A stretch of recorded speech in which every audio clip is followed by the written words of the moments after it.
새해에 했던 다짐들 잘 이어가고 계십니까? 올해는 성경 일독을 하겠다.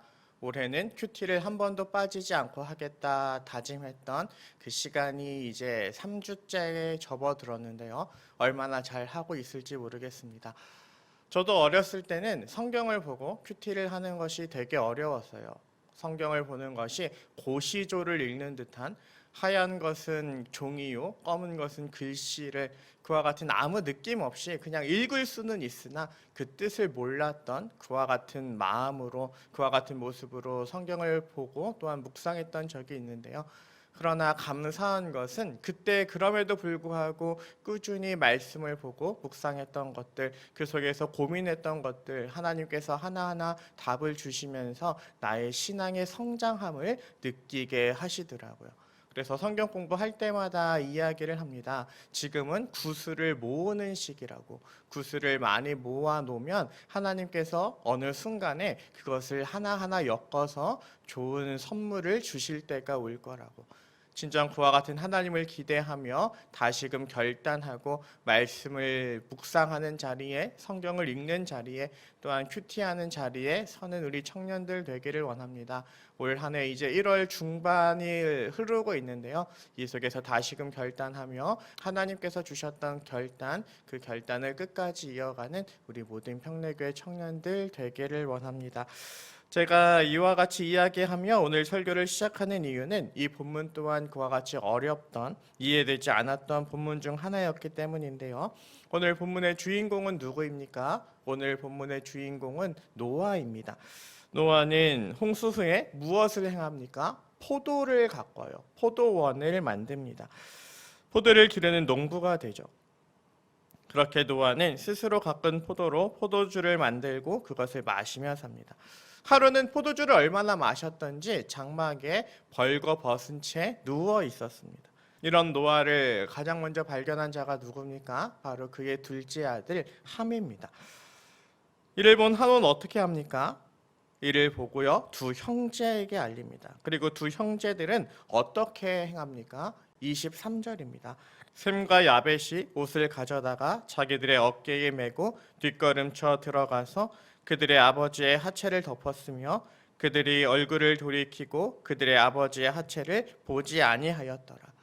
이것이 오늘 본문의 내용인데요. 여러분들은 이 본문을 보면 어떤 생각이 드십니까? 일단 실망감이 들지 않으십니까? 우리가 알고 있는 노아는 어떤 사람입니까? 하나님께서 홍수로 세상을 심판하실 때에도 그 심판을 당하지 아니하였던 사람. 또한 성경은 그를 무엇이라 이야기합니까? 창세기 6장 9절입니다. 이것이 노아의 조건이라 노아는 의인이요 당대의 완전한 자라 그는 하나님과 동행하였으며.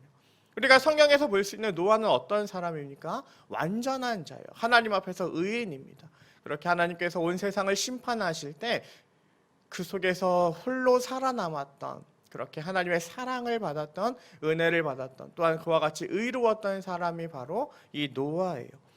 완벽한 사람, 의로운 사람이라고 말할 수 있죠.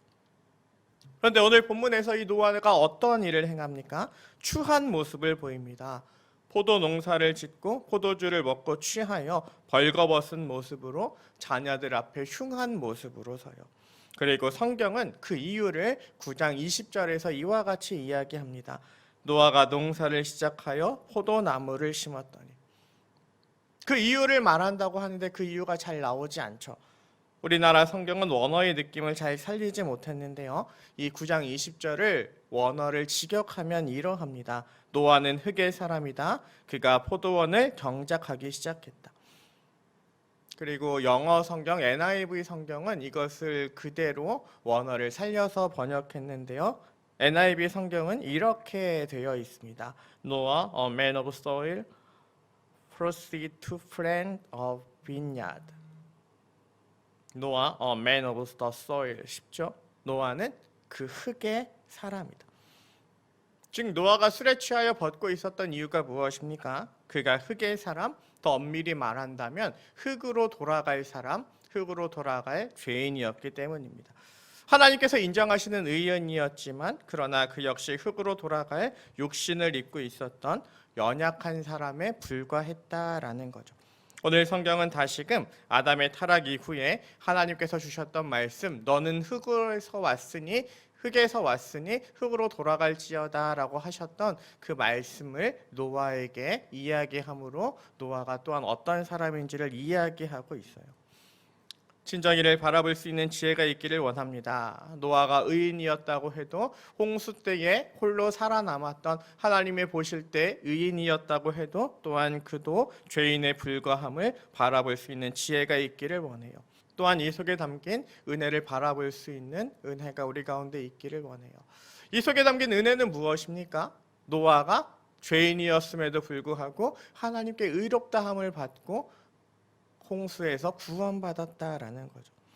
즉 우리가 오늘날 이 세상을 살아갈 수 있는 이유가 무엇입니까? 우리가 한없이 의로워서가 아니라 우리를 의롭다 하시고 흙으로 돌아갈 죄인임에도 불구하고 우리를 감싸주시는 하나님의 은혜와 사랑이 있기 때문입니다. 우리를 사랑하시는, 그럼에도 불구하고 우리와 함께하길 원하시고 우리를 붙잡아 주시는 하나님이 우리와 함께하고 계시기 때문이에요. 늘 이에 대한 자각이 있기를 원하고 늘 이에 대한 인정이 있기를 원합니다. 그렇다면 이에 대한 자각, 이에 대한 인정은 무엇입니까? 저는 그렇게 생각해요. 이와 같은 하나님의 은혜를, 이와 같은 하나님의 사랑을 흘려보내는 것이다. 그렇지 않습니까? 얼마 전에도 이를 강하게 좀 고민했던 적이 있는데요. 얼마 전에 전화가 한 통화 왔어요. 예전에 공군 교회를 섬길 때 만났던 한 집사님으로부터 연락이 왔습니다. 그래서 무슨 말씀을 하실까라고 쭉 대화를 하는데 갑자기 그러시는 거예요. 그곳에서 저는 왕따였어요. 그곳에서 저는 왕따였어요. 그곳에서 신앙생활하기 참 힘들었어요. 그와 같은 이야기를 하시더라고요. 무엇입니까? 그때 받은 상처가, 그때 받았던 그 마음의 괴로움이 아직도 남아있는 거죠.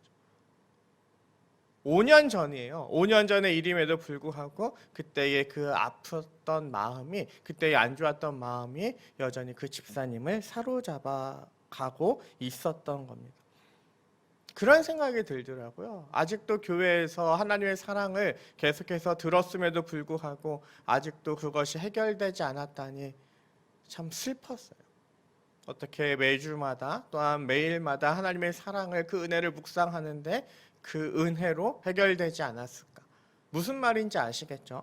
노아도 의인이었지만 또한 흙의 사람이었던 것처럼 우리 또한 하나님 앞에 섰지만 또한 흙으로 돌아갈 죄인입니다. 즉 날마다 나의 부족함을, 나약함을 바라봐요. 또한 무엇을 바라봅니까? 그럼에도 불구하고 나를 사랑하시는 하나님의 사랑을 바라보는 거죠. 그래서 감사함으로 다시금 그 사랑에 힘입어 서로 사랑하며 또한 하나님께서 주신 사명을 감당할 수 있는 겁니다. 함께 모여 예배하지 못하여 이 찬양을 부르지 못하지만 주여 우린 연약합니다. 오늘 하루를 힘겨워합니다. 여기서 그치지 않는 은혜가 있기를 원합니다. 한없는 주님의 은혜 온 세상 위에 넘칩니다. 가릴 수 없는 주 영광 온 땅에 충만합니다. 주님만이 길이오니 우리 그 길 따라갑니다. 정말 이 후렴에 나오는 이와 같은 고백이 힘들고 어려운 길에 있지만 그럼에도 불구하고 한없는 주님의 은혜 때문에, 그 영광 때문에 내가 주의 길을 따라갑니다 고백하는 은혜가 우리 가운데 있기를 원합니다. 노아처럼 술에 먹고 취할 수밖에 없는, 흙으로 돌아갈 수밖에 없는 죄인임에도 불구하고 홍수 속에서 구해 주시고 이 세상에서 우리를 구해 주시고 자녀 삼아 주셨음을 온전히 기억하며 그 사랑과 그 은혜의 감격 속에서 하루하루 살아가는, 또한 그 속에서 하나님 영광 선포하는 귀한 평내교회 모든 청년들이 되시길 주님의 이름으로 축원드립니다. 그리고 계속해서 이 은혜로 살았던 노아의 뒷모습도 살펴보길 원하는데요. 여러분들은 이 뒷모습이 이해되십니까? 노아가 술에 취하여 장막에서 벌거벗고 있었던 그의 약함을 보았던 함. 그 함은 어떻게 합니까? 그 노아의 행실을 알리잖아요. 그리고 노아는 어떻게 해요? 이 함을 저주합니다. 그런데요, 성경을 보면 함을 저주하는 게 아니고요, 엄밀하게 말하면 함의 자식 가나안을 저주해요. 어떻게 이와 같은 일이 일어날 수 있을까요? 어렸을 때 저는 이 본문을 보고요, 그때부터 아버지와 목욕탕을 한동안 가지 않았거든요. 아버지의 하체를 보고 저주를 받았던 이 함과 가나안이 너무나 무서워서 보면 안 되는구나 하고 같이 목욕탕을 가자 했던 아버지가 이해되지 않았는데요. 또한 이 본문은 그와 같이 고민하게 하는 많은 것들이 존재합니다. 그래서 얼마 전에 김지찬 교수님께서 이 노아 이야기를 궁금해하는 사람들을 위해 책을 내셨더라고요. 너와 내 온 집은 방주로 들어가라. 이 노아에 대한 23가지의 질문을 가지고 책을 쓰셨으니 시간이 되시는 청년들은 사서 봐도 좋을 듯합니다. 단점은 600페이지 가량 된다라는 거예요. 가격은 알아서 찾아보면 됩니다. 아무튼 이 책의 내용을 쭉 보면요, 그런 이야기도 나와요. 노아가 함을 저주했던 이유가 무엇이냐? 그것은 바로 그가 아버지에게 동성애적인 범죄를 저질렀기 때문이다.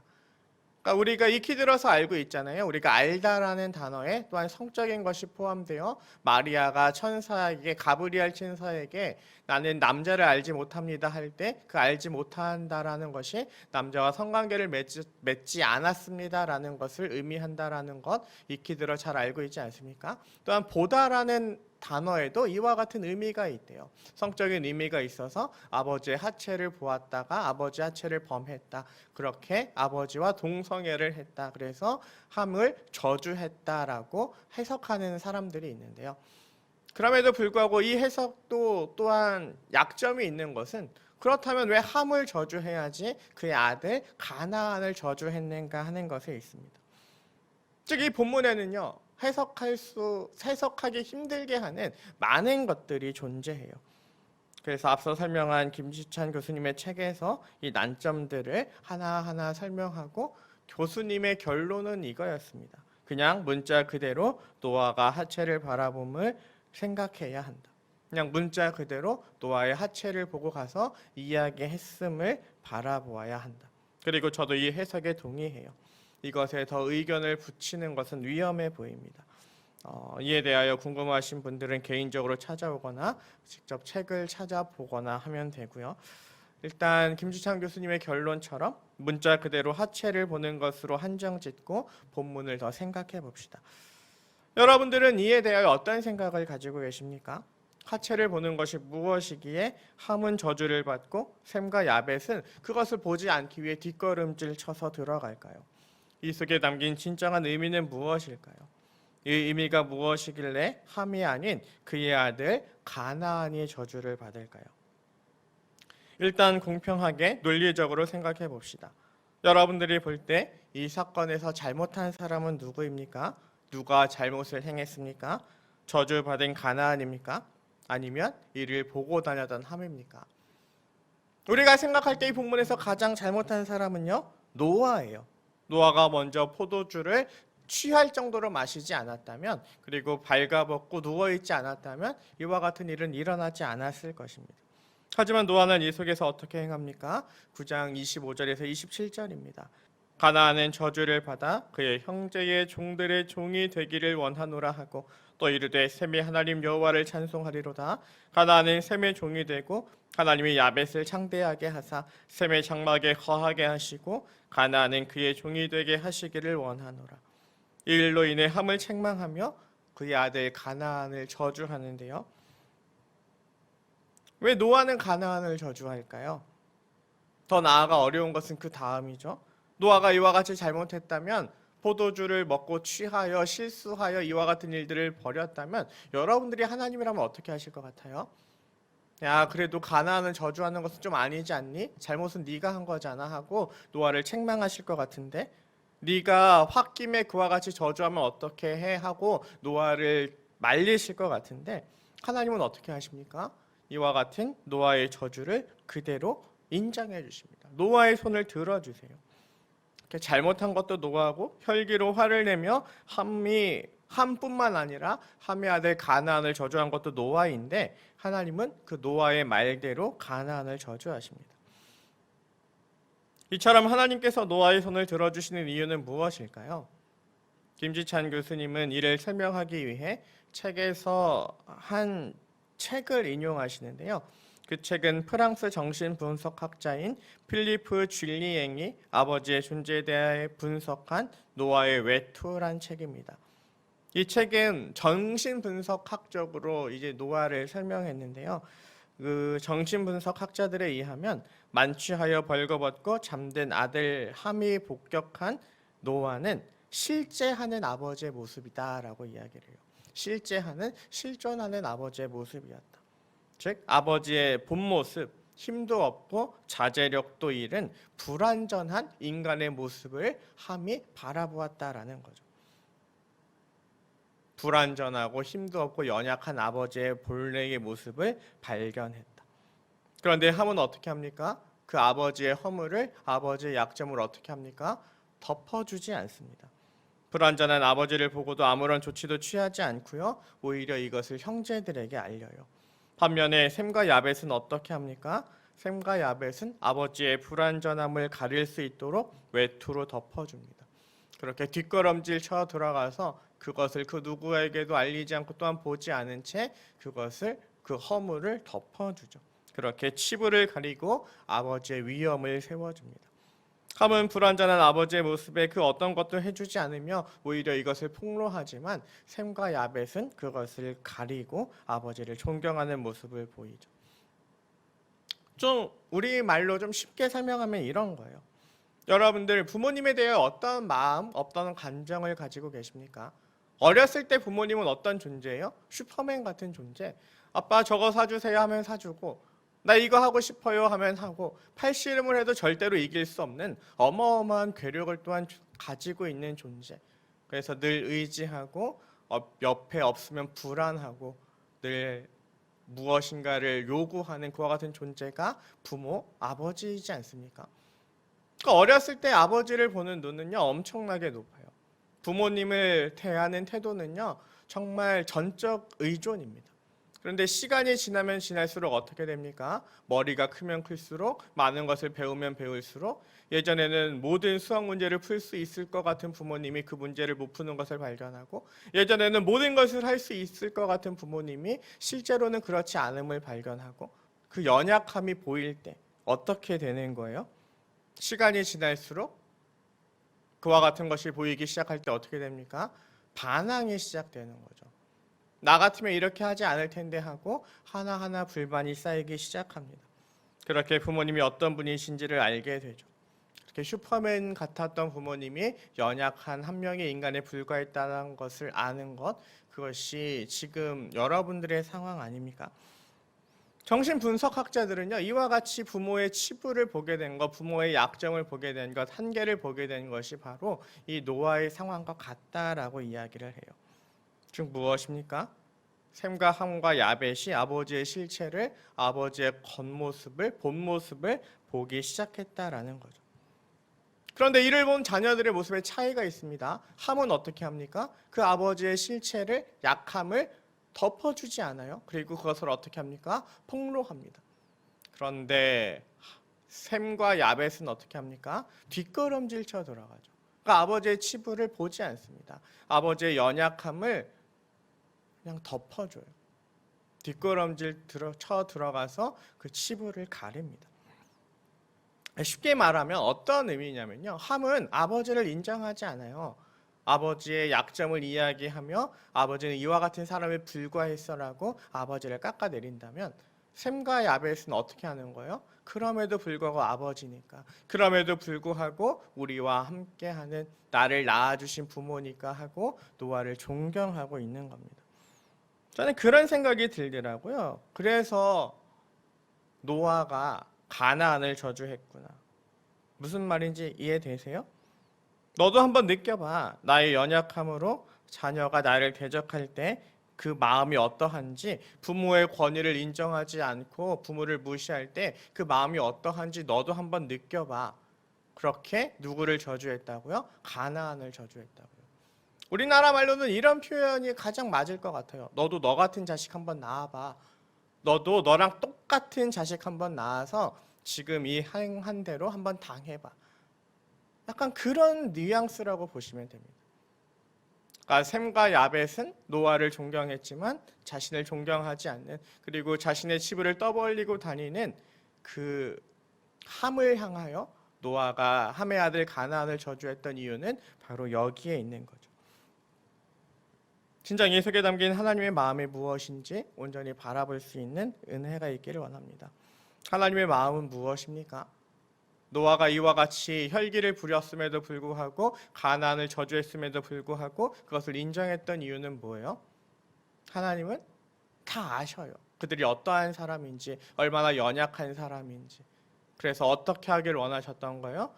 너는 이와 같이 해서 틀렸어. 너는 이와 같이 해서 잘못됐어. 라고 이야기하는 것이 아니라 그럼에도 불구하고 다 알면도 불구하고 뒷걸음질 쳐 들어가서 모른 척하고 들어가서 살펴시 덮어주는 그리고 권위를 세워주는 모습.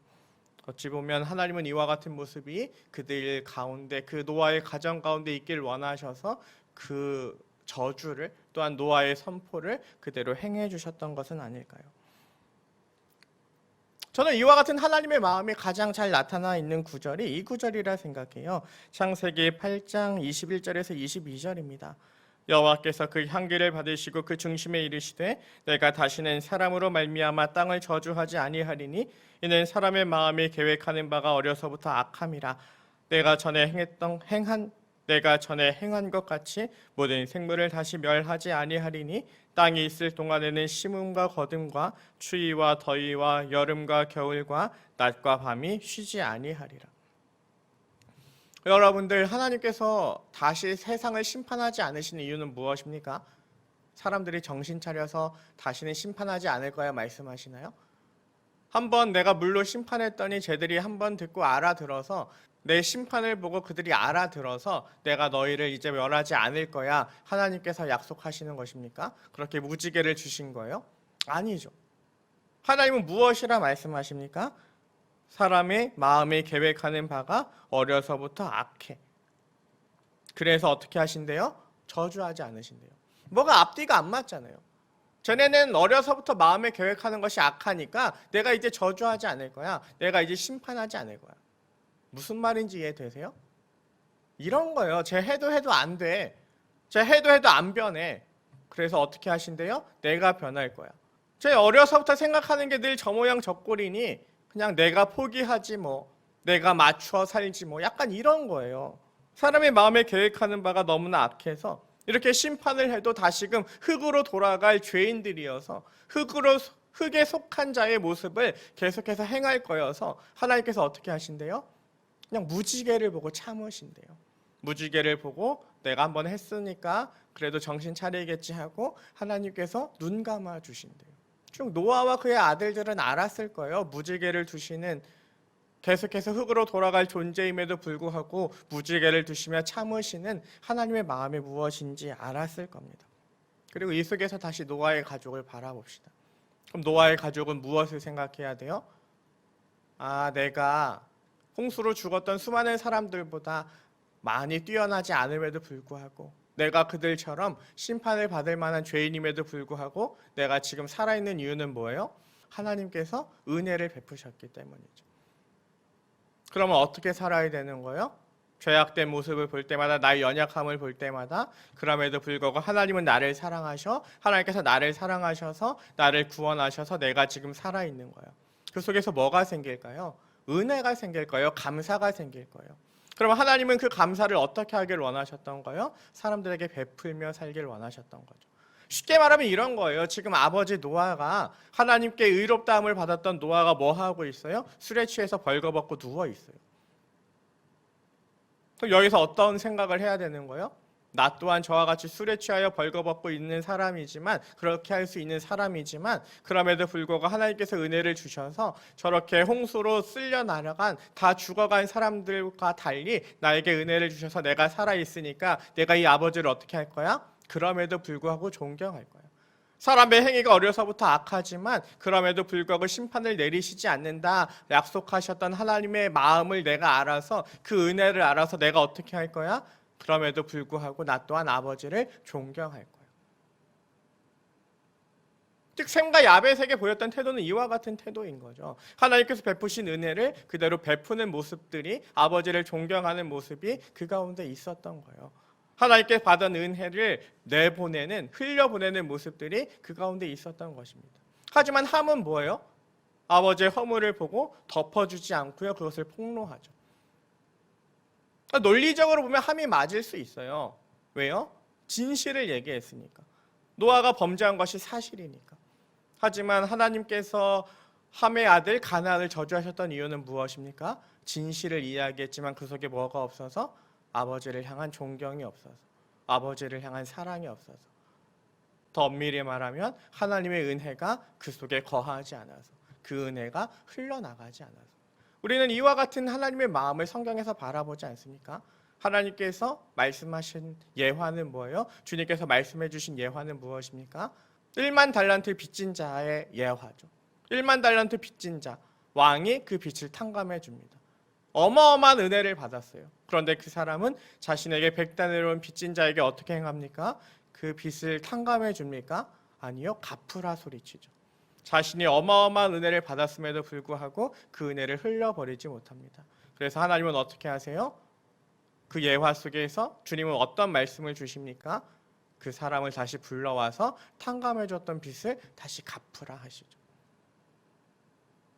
왕이 탕감해 준 그 은혜를 얼마나 품고 사느냐, 그 은혜를 알아서, 그 감사를 알아서, 그 사랑을 알아서 그 사랑을 얼마나 흘려보내느냐. 하나님은 이와 같은 모습을 우리를 판단하신다라는 거예요. 노아가 잘못한 것이 맞지만 그럼에도 불구하고 하나님께서 더 크게 바라보시는 것은, 너희는 원래부터 그와 같은 죄인이었으니까, 원래부터 너희는 흑으로 돌아갈 사람이었으니까, 그럼에도 불구하고 너희에게 베푼 내 사랑, 그 사랑이 너희 가운데 머물러 있느냐 그렇지 않느냐로 우리를 판단하신다라는 거죠. 정말 오늘 이 내용에서 정말 하나님께서 우리에게 원하시는 공동체의 모습이 무엇인지 온전히 바라볼 수 있는 지혜가 있기를 원합니다.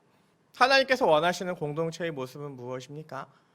우리에게 사랑이 흘러넘치는 거죠. 왜 흘러넘쳐요? 억지로 사랑하는 것이 아니라 하나님께서 우리에게 주신 사랑이, 은혜가 너무나 커서, 분명히 제가 잘못했지만 그럼에도 불구하고 우리는 원래 죄인이니까 저렇게 할 수 있지 하고 덮어주며 또한 감싸줄 수 있는 모습, 그와 같은 모습이 우리 가운데 있기를 원한다라는 거죠. 예전에 한 목사님이 명언을 들려주신 적이 있어요. 그런 얘기를 하시더라고요. 사람은 믿어야 할 대상이 아니고 사랑해야 할 대상이다. 우리가 믿어야 할 대상은 오직 하나님 한 분이시다.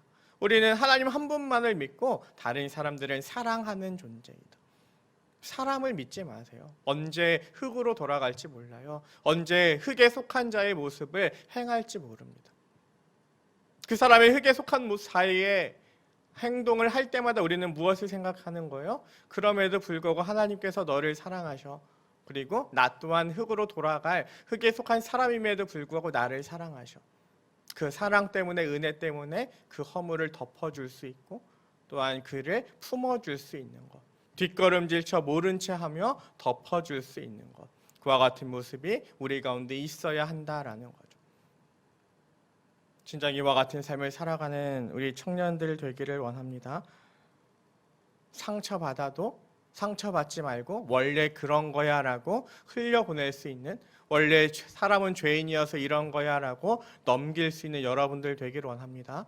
그걸 넘기더라도 마음에 품고 6년이 지나도 10년이 지나도 그것을 풀지 못하고 응어리져서 있는 것이 아니라 그 속에서 또한 하나님께서 받은 은혜를 생각하며 내가 그와 같은 죄인임에도 불구하고 나를 붙잡아 주신 하나님의 사랑을 생각하며 그것을 깨쳐나오는, 그 속에서 더 큰 하나님의 사랑으로 그 상처가 싸매어지며 치유되어서 또한 사랑을 베푸는 삶을 살아가는 여러분들 되기를 원합니다. 하나님께서 원하시는 공동체는 이와 같은 공동체예요. 제가 죄인임을 알아서 그와 같은 잘못을 해도 인정해주며 또한 나도 그와 같은 죄인이기에 서로 품고 하나가 되는 공동체. 논리적으로 비난을 하면 노아가 비난받겠지만 그렇게 허물을 덮어주지 않았던, 가나안을 책망하셨던 하나님의 마음을 알고 그 마음으로 살아가는 공동체. 정말 무엇인가를 잘못했을 때 논리적인 훈계도 중요하지만 우리에게 더 중요한 것은 바로 이와 같은 하나님의 마음으로 그 사람을 바라보는 것입니다. 진짜 하나님의 마음으로 우리에게 주신 지체들을 바라보고 우리에게 주신 공동체를 바라보고 정말 이 속에서 하나님께서 원하시는 놀라운 은혜의 역사가, 놀라운 사랑의 역사가 나타나는 2021년 되기를, 그와 같은 평내교회 청년부 되길 소망합니다. 기도하겠습니다. 살아계신 하나님 아버지, 오늘 이 시간 하나님께서 원하시는 공동체의 모습이 무엇인지 바라보게 하심에 감사드립니다. 홍수로 사람들을 심판하셨음에도 불구하고 여전히 그들의 생각이 어려서부터 악함을 보셨던 하나님, 그럼에도 불구하고 그들을 심판하신 것이 아닌 그들을 사랑으로 품으셨던, 그리고 그 사랑을 실천하며 살길 원하셨던 하나님 아버지의 마음을 바라보게 하심에 감사드립니다. 흙으로 돌아갈 존재이지만 사랑하시고 또한 그 사랑에 서로에게 있길 원하셨던 하나님, 진정이 사랑의 흙으로 돌아갈 우리조차 사랑하신 그 은혜가 내 안에 내가 속한 공동체 가운데 존재하는지 이 시간 되돌아봅니다. 진정이 사랑의 이 은혜가 우리 안에 있게 하여 주셔서 비난하기보다 덮어주며 주님께서 보여주신 그 사랑을 실천하는 우리 모두가, 우리 청년 공동체가 되게 하여 주시옵소서. 서로를 향한 책망의 말보다, 논리적인 뼈를 치는 말보다 위로와 사랑이 나타나게 하여 주시고, 그렇게 허물을 덮으며 주님의 사랑과 은혜를 흘려보내는 귀한 청년 공동체 되기를 원합니다. 진정 이 같은 모습으로 하나님께서 원하시는 믿음의 삶 살아가며 세상의 빛이 되며 소금이 되는 하나님의 영광을 선포하는 거룩한 주의 청년들 되게 하여 주시옵소서. 이와 같은 모습으로 살길 다짐하며 나아갈 때 우리와 늘 함께 하시는 성령님, 늘 평안과 기쁨으로 이 길 갈 수 있도록 우리를 인도하여 주실 줄 믿사오며 살아계신 예수님의 이름으로 기도드립니다. 아멘. 축도하겠습니다. 우리 주 예수 그리스도의 은혜와 하나님의 사랑과 성령의 교통하심이, 노아 홍수 후에 무지개를 주신, 가나안을 향한 노아의 저주를 들어주신 하나님의 마음이 무엇인지를 알고 비난보다 덮어주는 삶 살길 소망하는 주의 청년들 머리 위에, 이들의 가정과 직장과 이들이 장착되될 가정과 또한 이들이 변화시키려고 평내교회 위에 처음과 같이 이제도 항상 영원히 함께 있을지어다. 아멘.